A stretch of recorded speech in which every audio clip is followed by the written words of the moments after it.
नमस्कार, आप सभी का स्वागत है। जवाहर नवोदय विद्यालय की प्रवेश परीक्षा की कक्षा में हम लोग पढ़ रहे थे गणित में मापन का अनुप्रयोग। उसमें हम लोगों ने घड़ी को पढ़ा था कि समय को हम लोग कैसे मापते हैं, क्या बड़ी इकाई क्या छोटी इकाई है, इसको भी हमने जाना था। इसमें हमने शायद आपको रह गया हो एक पॉइंट, अगर आप चाहे तो लिख सकते हैं। एएम और पीएम को हमने शायद नहीं लिखा था, तो एएम और पीएम के बारे में हम जान लेते हैं। एएम क्या है? रात्रि के 12 बजे से दोपहर के 12 बजे के पहले का जो समय होता है उसको एएम में दिखाते हैं, और दोपहर के 12 बजे के बाद रात और अर्धरात्रि के 12 बजे से पहले तक का समय जो होता है उसको हम लोग पीएम में दिखाते हैं। आज हम लोग देखते हैं कैलेंडर और रुपए पैसे कि हम लोग देखिए किसी भी चीज को हम खरीदने जाते हैं बाजार में। अब वस्तु विनिमय तो रह नहीं गया है, तो हम लोग जब भी कोई चीज खरीदते हैं तो उसके बदले में क्या देते हैं? कुछ पैसा देते हैं। वही जो हम लोग अदा करके आते हैं मूल्य, उसको हम लोग मुद्रा कहते हैं। और भारतीय मुद्रा जो हमारी है वो रुपया है, जिसके लिए एक चिन्ह भी निर्धारित किया गया है। देख लीजिए, इस तरीके का एक चिन्ह रहता है। ठीक है, इस तरीके का एक चिन्ह बना रहता है जिसे हम रुपए के नाम से प्रदर्शित करते हैं, रुपए के सिंबल के रूप में। ठीक है, तो ये चिन्ह भी निर्धारित किया गया है। जो हम लोग मुद्रा में दो प्रकार के होते हैं। एक होती है जो मुद्रा वो बड़ी इकाई है जिसे हम लोग रुपया कहते हैं, और जो मुद्रा की छोटी इकाई है तो वो क्या है? दो मुद्रा की, हम लोग भारतीय मुद्रा की बात कर रहे हैं। ठीक है, भारतीय मुद्रा बड़ी इकाई रुपया और छोटी इकाई पैसा होती है। ठीक है, छोटी इकाई होती है पैसा। ठीक, बड़ी इकाई है रुपया और छोटी इकाई है पैसा। अगर हम लिखेंगे तो एक रुपए बराबर होता है 100 पैसा, और 100 पैसा बराबर हो गया 1 रुपया। 100 पैसा बराबर 1 रुपया। ठीक, रुपए से पैसा बनाने के लिए हम लोग गुणा करते हैं, और पैसे से रुपए बनाने के लिए हम लोग भाग करते हैं। अगर हम लोग बताएं कि कैसे लिखा जाता है, तो जैसे मान लीजिए लिखा गया 5 रुपए, और ऐसे लिखा गया है। अगर सॉरी, ऐसे ऐसे करके 5 ऐसे 5। ठीक है, इस तरह से अगर लिखा जाता है इसमें, तो जैसे लिखा है 5.50, या आप इसको क्या पढ़ेंगे मुद्रा में, ये 5 क्या है? जो बाईं तरफ वाला है ये रुपया है, और इधर वाले के दाहिनी तरफ क्या दिखाते हैं? दशमलव के हम लोग पैसा। इस तरीके से हम लोग दिखाते हैं। अब इसके अलावा अगर हम जाने, जैसे कोई कुछ जो इकाइयां होती हैं उनको भी हम जान लें। जैसे कोई इकाई का अगर 2 जोड़ा है, किसी भी चीज की इकाई का 2 जोड़ा, सॉरी, किसी भी चीज कोई भी चीज है उसकी 2 इकाइयां हैं, तो 2 इकाई बराबर होता है 1 जोड़ा। ठीक है, 1 जोड़ा होता है। और अगर 12 इकाई है तो उसे हम क्या कहेंगे? उसे हम कहेंगे 1 दर्जन। ठीक, इसी तरह से अगर 6 इकाई हो गई तो उसे हम आधा दर्जन कहेंगे। 6 इकाई हो गई तो उसे हम ये कह सकते हैं आधा दर्जन। ठीक है, 100 इकाई है तो हम किसी चीज की तो क्या कहेंगे? कहेंगे सैकड़ा। 1 सैकड़ा कह देंगे, प्रति सैकड़ा भी कह सकते हैं, 1 सैकड़ा कह देंगे, सैकड़ा भी कह सकते हैं। किसी चीज का 24 सीट है तो 24 सीट बराबर 1 दस्ता होता है। किसी भी चीज की अगर 16 इकाई है तो हम उसे 1 सीढ़ी कहते हैं। ठीक है, ये कुछ जानने वाली बातें हैं, इन्हें हम जानेंगे। सवाल में जब इन शब्दों का प्रयोग होता है तो हम लोग कंफ्यूज हो जाते हैं कि किस तरह से करेंगे। जैसे 1 जोड़ा लिख दिया, 1 जोड़े मुर्गे की कीमत इतनी है, इतनी की कितनी होगी, इस तरीके से करके आता है इसमें सवाल। और सवाल आते भी हैं, जो हम सवाल लेकर आए हैं वो सभी सवाल पूछे गए हैं पिछले पेपर्स में। तो वैसे अभी तक हमने आपको जितने भी सवाल या अनुच्छेद कराए हम आपको पहले बता चुके, करवाए गए हैं, सब पूछे गए। आप इसको चाहें तो इसका स्क्रीनशॉट ले लें या नोट कर सकते हैं। ठीक, तो अब हम करते हैं इससे संबंधित पहले सवाल कर लेते हैं।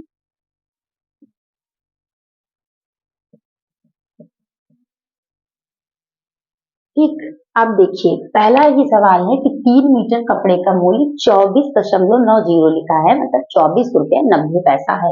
तो एक कपड़े का 7 मीटर कपड़े का मूल्य क्या होगा?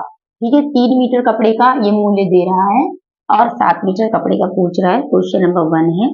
देखिए सवाल बहुत ही सरल है, बस लेकिन जैसा कि आप लोगों ने अगर नहीं किया तो देखिए पहले हम क्या लिखेंगे, 3 मीटर कपड़े का मूल्य बराबर 3 मीटर कपड़े का मूल्य 3 मीटर कपड़े का मूल्य बराबर कितना दे रहा है? 24 रुपया 90 पैसा दे रहा है। ठीक है, तो हम पहले 1 मीटर कपड़े का मूल्य निकाल लेंगे। ठीक है, चूंकि 3 मीटर कपड़े का मूल्य बराबर 24 रुपया 90 पैसा, इसलिए 1 मीटर कपड़े का मूल्य बराबर 24.90/3।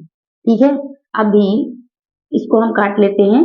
तो देखिए ये दशमलव आप अगर ऐसे भी कर सकते हैं, दशमलव हटा के 2 जीरो यहाँ बढ़ा लीजिए पहले, इजी रीडिंग करने के लिए, और ये 0 से 0 कट जाएगा। अब हम इसको काटें तो 3 एकम 3, 0 के 0, 3 अठे 24, ये कट गया और भाग नहीं जा रहा है। हाँ, 3 अठे 24 फिर 3 त्रिका 9 कट गया। अब ऊपर आ गया 83/10।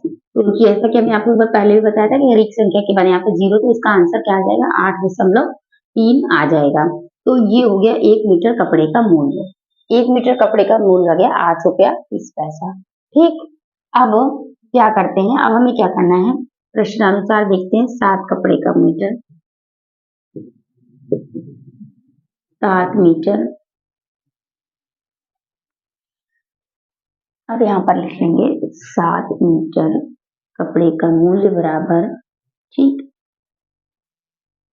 8.3 गुणे 7, यहीं पे कर लेंगे। 7 त्रिक 21, 7 और 56 और 2 58। ठीक, ऐसे कर लेंगे।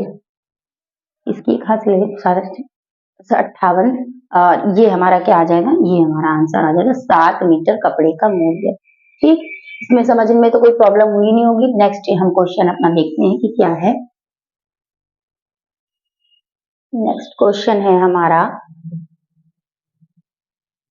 आधा दर्जन केलों का मूल्य 30 रुपया है। आधा दर्जन केलों का मूल्य 30 रुपया है, तो 2 दर्जन केलों का मूल्य क्या होगा? दर्जन हमने आपको बताया था कि आधा दर्जन का मतलब कितना हो गया? 6, है ना? आधा दर्जन, या आप क्या कह सकते हैं, आधा दर्जन का मतलब क्या हुआ? या 6, ऐसे लिख लीजिएगा।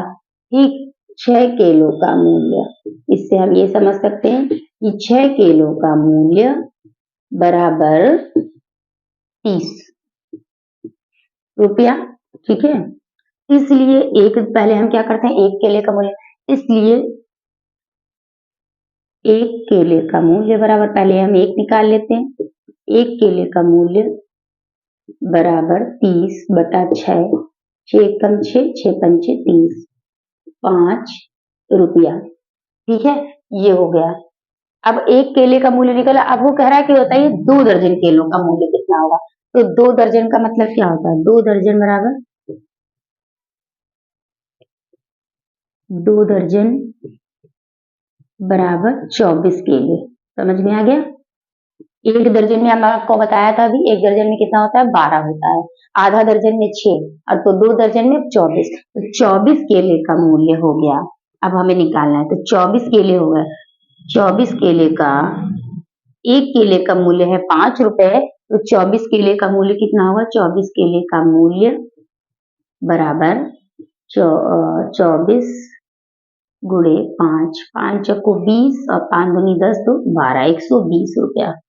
ठीक है, ये हमारा आंसर हो जाएगा। नोट कर लीजिए।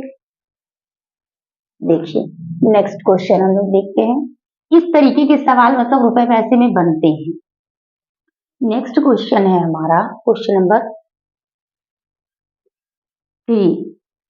एक स्टोर, अब इस थोड़ा सा इसको ध्यान से समझिएगा, सवाल बहुत इजी है, केवल जो है लिखा इस तरह से गया है कि आप लोगों को कंफ्यूजन होगा। एक स्टोर 5 सेबों के पैकेट ₹25 में 5 सेबों का एक पैकेट है 25 रुपए का, एक सेब दे रहा है 6 रुपए में, एक सेब 6 में, तो एक औरत को 27 सेब खरीदना है, तो कह रहा है कितनी राशि देनी होगी।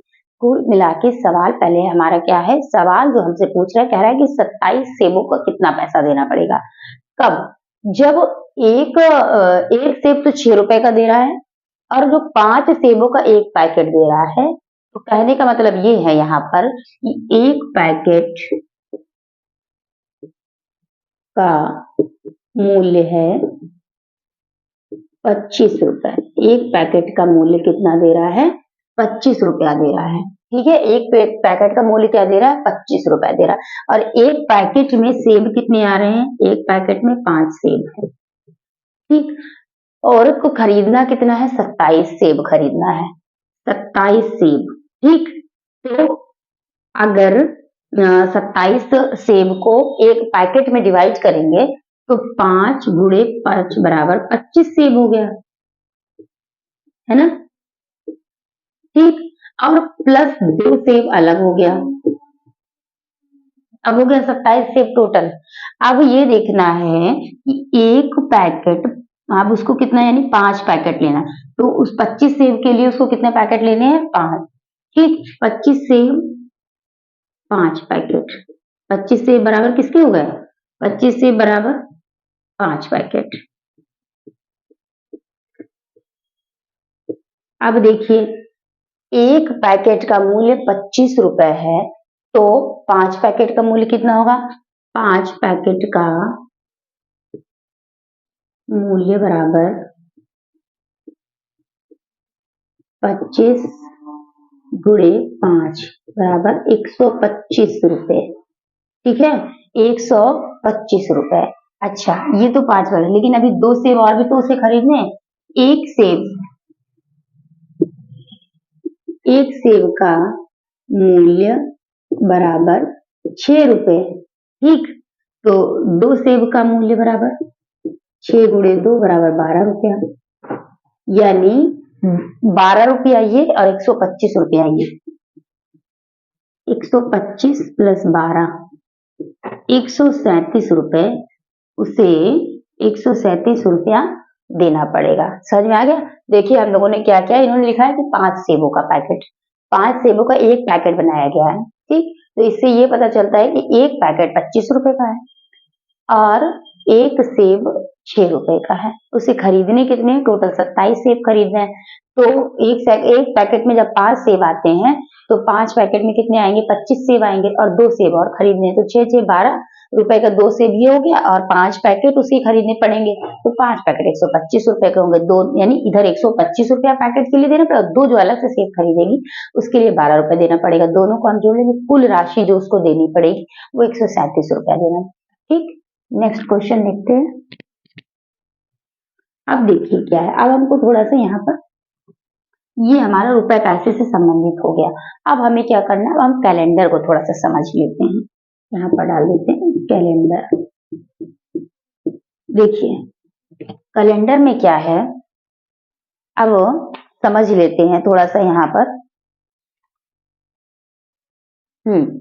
अब देखिए, पहली बात आप ये देखिए कि कैलेंडर में क्या है, महीने सारे, और महीनों की बात करें तो आपको पता है कि एक साल में 12 महीने होते हैं। एक साल में, यहाँ से स्टार्ट करते हैं, इसमें एक साल बराबर हो गया 12 महीने। ये सब चीजें बेसिक है, आपको पता होगा, लेकिन फिर भी हम पढ़ा रहे हैं तो हम आपको स्टार्टिंग से ही बताएंगे। एक साल में हो गए 12 महीना। एक हफ्ते में,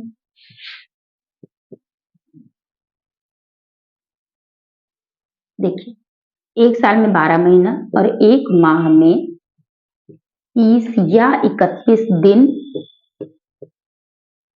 जिसमें कि किसी महीने में 30 दिन होता है, किसी महीने में 31 होता है। फरवरी होता है 28 या 29 दिन। ठीक, अब एक माह में अगर हम हफ्ते की बात करें तो एक माह में, ये तो दिन हो गया, इसके बाद होती है एक हफ्ते की। एक हफ्ते बराबर कितना होता है? 7 दिन के होता है। ठीक, इतनी चीजें आपको पता होंगी। अब हम ये देखते हैं कि देखिए, आपने ये देखा होगा कि किसी महीने में 30 दिन, किसी महीने में 31 दिन पड़ते हैं, ठीक है? तो जैसे कि अगर हम बात करें कि पहले हम फरवरी की बात कर लेते हैं, ये फरवरी की, तो फरवरी में कभी 28 दिन की फरवरी होती है और कभी 29 दिन की होती है। ऐसा आप लोगों ने देखा होगा, लेकिन हो सकता है आपको ना पता हो, और पता भी होगा तो अच्छी बात है, पता भी होना ही चाहिए। 28 और 29 दिन का हम कॉन्सेप्ट भी बताते हैं कि क्या है। जैसे कि हम लोग अगर किसी भी, अब हम अपनी वर्तमान वर्ष की ही बात कर ले, 2024 जिसमें हम लोग चल रहे हैं इस समय, तो 2024 को अब इसमें जो फरवरी होगी वो 29 दिन की होगी। अच्छा, ये कैसे पता चलता है कि इसमें फरवरी 29 दिन की होगी? अगर इसको अगर हम निकालने का तरीका जाने, अगर कोई भी वर्ष, ठीक है, कोई वर्ष ऐसा है जो 4 से पूर्णतः कट जा रहा है, जैसे ये है 2024, ठीक, ये जो 24 वर्ष है हमारा, ये 4 से पूर्णतः कट रहा है, ठीक, देखिए पूरी तरह कट गया, 4 छक 24, तो उस वर्ष क्या होगा, जो फरवरी होगी वो 29 दिन की पड़ेगी। अच्छा, इससे होता क्या है? इससे होता ये है कि जो ऐसे वर्ष होते हैं जिसमें फरवरी 29 दिन की होती है, ठीक है, ऐसे वर्ष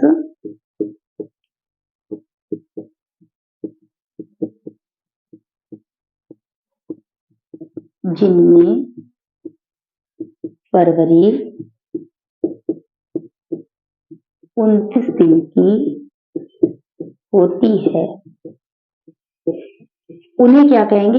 उन्हें कहते हैं, इंग्लिश में है ये लीप ईयर, ठीक है, लीप ईयर कहेंगे, इंग्लिश में लिखते हैं आप, हिंदी में कहते हैं अधिवर्ष, अधिवर्ष, या इंग्लिश में कहेंगे लीप ईयर, ठीक है। अच्छा, जो लीप ईयर या अधिवर्ष होते हैं, तो वो और जो अलग जो दूसरे वर्ष होते हैं उनसे अलग होते हैं। वैसे जैसे देखिए, एक साल में होते हैं 365 दिन, ये आप सभी को पता होगा। लेकिन जिस वर्ष फरवरी 29 की होती, यानी अधिवर्ष वाले वर्षों में, जो अधिवर्ष हैं, इनमें जो होंगे, इसमें 366 दिन होंगे। ये 366 दिन इसीलिए होते हैं, जो फरवरी वाला एक दिन बढ़ जाता है, 29 की होती है, वही वर्ष ये होता है। अब हम बहुत ज्यादा ब्रीफ में नहीं जाएंगे कि कैसे 1/6 और करके 24 घंटे बन के एक दिन बनता है, तो ऐसे इस सब में नहीं जाना है हमें, इतना बस ऊपर ही इतना समझना है कि जिस वर्ष फरवरी 29 की पड़ेगी वो वर्ष कैसा होगा, अधिवर्ष होगा, लीप ईयर कहलाएगा, और उसमें पूरे वर्ष में कितने दिन होंगे, 366 दिन होंगे। और इसके अलावा ये आपने जान लिया है। इसके अलावा अगर हम ये, तो ऐसे वर्ष की जो एक 365 दिन वाले हैं, इन्हें हम कहते हैं साधारण वर्ष। ये क्या है? साधारण वर्ष, या कह सकते हैं आप लीप ईयर, ठीक। और जो 366 दिन यानी जिसमें फरवरी 29 की हो रही है, वैसे वर्ष कहलाते हैं अधिवर्ष। अब इसके बाद का जो है कॉन्सेप्ट, ये चीज है कि हमने ये जब समझ लिया, और कैसे निकालते हैं, गणना कैसे करते हैं हम लीप ईयर की, जैसे हम सोचे कि क्या 2023 लीप ईयर था? नहीं था, क्योंकि ये 4 से नहीं कटा। क्या 2028 लीप ईयर होगा? आगे की बात करें तो, ठीक है, तो 4 कम 4 से 28 कट गया, यानी 2028 भी लीप ईयर होगा। क्या 2012 लीप ईयर था? हाँ है, क्यों था? क्योंकि 4 से 12, देखिए पूरा कट रहा है। तो इस तरीके से हम गणना कर सकते हैं। और अगर पूछा जाए कि कौन सा वर्ष लीप ईयर होता है, और वन लाइनर क्वेश्चन हो, तो अगर ये लिख रहा है कि प्रत्येक चौथा वर्ष जो होगा वो क्या होगा, लीप ईयर होगा, ठीक है। ये भी हो सकता है प्रत्येक चौथा वर्ष। अब हमने इसको समझ लिया। हाँ, इसमें एक चीज और है कि अगर ये ध्यान देना है कि प्रत्येक 8वें दिन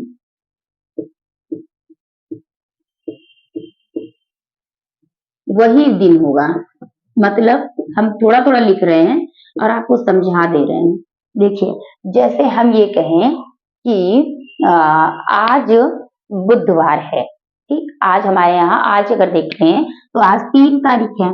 आज कितनी तारीख है? आज 3 तारीख, और आज क्या है? बुधवार है, ठीक। तो हम ये कह सकते हैं कि 8वां दिन जो होगा आज से, वो बुधवार होगा। कैसे? 3 में हम 7 को प्लस करेंगे, यानी 10 तारीख को, 20 तारीख को 10 तारीख को फिर से बुधवार होगा। इसके बाद हम फिर पूछें बुधवार कब पड़ेगा, तो 10 + 7 यानी कि 17 तारीख को फिर क्या होगा, बुधवार होगा। इसी तरीके से 17 में अगर हम 7 और जोड़ देंगे तो 24 आ जाएगा, 24 तारीख को फिर बुधवार होगा। इस तरह से ये होता है कि प्रत्येक 8वें दिन वही वार होगा। ठीक, इसके बाद दूसरी चीज ये ध्यान रखना है कि जैसे किसी साल में जैसे कोई साधारण वर्ष है और उस वर्ष सामान्य वर्ष की हम बात करें, 1 जनवरी को अगर हम ये कहें कि बुधवार है, ठीक, तो उसके बाद जो दूसरा अगले वर्ष की जो 1 जनवरी का जो दिन होगा, ठीक, वो कैसे होगा, तो जो देखिए उसे हम निकालने के लिए बता रहे थे, 365 दिन हो गया एक साल में, ठीक, और बटे हम क्या कर देंगे, 365 बटे 7 और हम इससे भाग देंगे, 7 पना 35, 7 दूनी 14, 1 बच जाएगा। ये जो 1 है, ठीक है, जो ये क्या कहलाएगा, विषम दिन कहलाएगा। एक क्या कहलाएगा, विषम दिन कहलाएगा। कैसे, जैसे अगर हम ये कहें कि 1 जनवरी को सामान्य वर्ष में, हम सामान्य वर्ष की बात कर रहे हैं, बुधवार था, तो अगले वर्ष सामान्य वर्ष में 1 जनवरी को कौन सा दिन होगा, तो बुधवार प्लस 1, बुधवार प्लस 1 यानी कि क्या होगा, गुरुवार होगा। अभी हम सवाल में लगाएंगे तो हमें पूरी तरह समझ में आ जाएगा। हम अपने सवालों पर आते हैं, इससे ज्यादा डिटेल में आपका प्रश्न नहीं आएगा। देखिए पहला प्रश्न है कि 1 अप्रैल 2005 को, देखिए जो हम लोग कैलेंडर रीजनिंग में पढ़ते हैं उस टाइप के क्वेश्चन नहीं आएंगे, तो हम आपको उस वाले पर नहीं जा रहे हैं। ये आएगा मुश्किल से आपका 1 मंथ का ही आएगा कि इसी मंथ में ये कौन सा दिन, ज्यादा से ज्यादा 2 महीना जोड़ लेगा बस। इसके अलावा नहीं कि अगले वर्ष में 2005 को बुधवार था तो 2021 में कौन सा दिन होगा। अब हमारा क्वेश्चन नंबर 4 हम देख लेते हैं, इसी से तब हमको पूरी तरह समझ में आएगा कि हमें कैसे करना है। कह रहा है 1 अप्रैल 2005 को शुक्रवार था, तो 1 मई 2005 को कौन सा दिन होगा। देखिए 1 अप्रैल को क्या कह रहा है कि क्या था, 1 अप्रैल को फ्राइडे, शुक्रवार था, हिंदी में लिख देते हैं। 1 अप्रैल को क्या था, शुक्रवार। ठीक, अब आप देखिए +7 यानी कि 8 को +7 यानी कि 8 अप्रैल को क्या होगा, शुक्रवार ही होगा। फिर 8 के बाद फिर 8 + 7 यानी कि 8 + 7 यानी कि 15 को क्या होगा, आप ऐसे इन शॉर्ट कर लेंगे, 15 को अप्रैल को क्या होगा, शुक्रवार होगा। 15 + 7 यानी कि 22 को क्या होगा, शुक्रवार होगा। ठीक, ये सब दिन क्या होगा, फ्राइडे मतलब शुक्रवार होगा। ठीक है, वैसे हिंदी में ही आपका लिखा रहेगा 22 + 7 29 को क्या होगा, शुक्रवार होगा। ये हमारा क्लियर है। ये हमने वही 7 दिन जो आपको बताया था कि 8वें दिन वही दिन पड़ेगा, तो 29 तारीख को पड़ गया फ्राइडे। अब 29 तारीख के बाद 1 मई को हमें पता करना है कौन सा दिन है, तो 29 + 2 दिन, 29 + 2 दिन, 29 मई को क्या है, फ्राइडे मतलब शुक्रवार है। ठीक, अब इसके बाद पड़ेगा दूसरा 2 दिन, देखिए 30 और 30 का ही होता है ये, तो यहाँ क्या आ जाएगा, शुक्रवार के बाद यहाँ हो जाएगा शनिवार और इसके बाद आ जाएगा रविवार, यानी कि क्या पड़ेगा, रविवार पड़ेगा। ये रविवार जो होगा ये हमारा आंसर हो जाएगा। ठीक, अब हम देखते हैं क्वेश्चन नंबर 5 क्या है। क्वेश्चन नंबर 5 है, देखिए यदि किसी वर्ष 31 मई को बृहस्पतिवार है, 31 मई को क्या है, बृहस्पतिवार है, और उसी वर्ष 30 जून को कौन सा दिन होगा। सवाल ये है कि किसी वर्ष 31 मई को बृहस्पतिवार है, तो उसी वर्ष 30 मई को उसी वर्ष 30 जून को कौन सा दिन होगा। अब हमें क्या देखना है 31 मई, ठीक, और यहाँ क्या कह रहा है 30 जून। देखिए अब क्या करना है कि अब आप देखिए 31 मई को बृहस्पतिवार है, ठीक, और 30 जून को पूछ रहा है कौन सा दिन है, तो 31 मई से लेकर 30 जून के बीच में 31 मई से 30 जून तक कुल कितने दिन पड़ेंगे? कुल 30 दिन होंगे। ठीक है, कुल 30 दिन होंगे। अब हम क्या करेंगे कि 30 को 7 से भाग दे देंगे। 7 चौक 28 कट गया और यहाँ क्या बचा? 2 बच गया। ठीक है, ये कटा तो यहाँ पर कितना आएगा? ये 7 चौक, ऐसे आप ना भाग दीजिए, ऐसे करके देख लीजिए। 7 में 30 से भाग देंगे, 7 चौक 28। ये जो हमारा शेष फल आया, ये जो शेष फल है ये विषम दिन है। ठीक, इसको हम क्या कहते हैं? विषम दिन कहेंगे। अच्छा, अब इनका हमें करना क्या है? करना ये है कि 31 मई को बृहस्पतिवार था, बृहस्पतिवार और प्लस 2 दिन, बृहस्पतिवार प्लस 2 दिन। अब देखिए, तो बृहस्पतिवार के बाद एक दिन हो गया शुक्रवार और यहाँ क्या हो जाएगा? शनिवार। ठीक, ये दूसरे 2 दिन हो गया, एक दिन ये हो गया, एक दिन ये हो गया, दूसरा दिन हो गया। इस तरह से हम निकालेंगे। तो ये जो शनिवार है ये हमारा उत्तर हो जाएगा। ठीक, निकालना कैसे?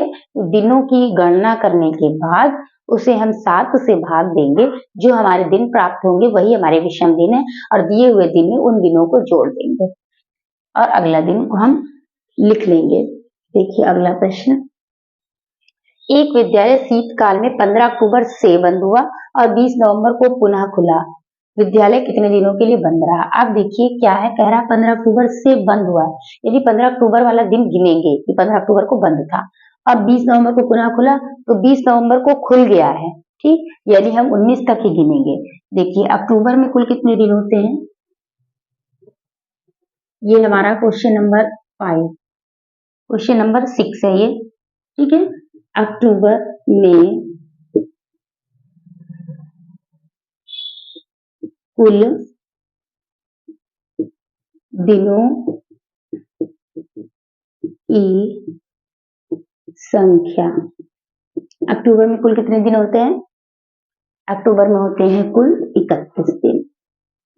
ठीक, अक्टूबर में हो गए कुल 31 दिन और कह रहा है 15 अक्टूबर से बंद हुआ, यानी कि 14 अक्टूबर तक खुला था।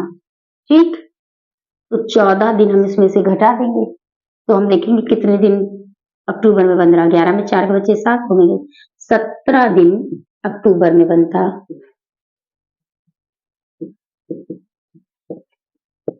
इससे ये पता चल गया 17 दिन अक्टूबर में बंद था। इसके बाद कह रहा है कि 20 नवंबर को पुनः खुला, यानी कि 20 नवंबर को खुल गया है, यानी 19 तारीख तक बंद था। 19 दिन नवंबर में बंद था।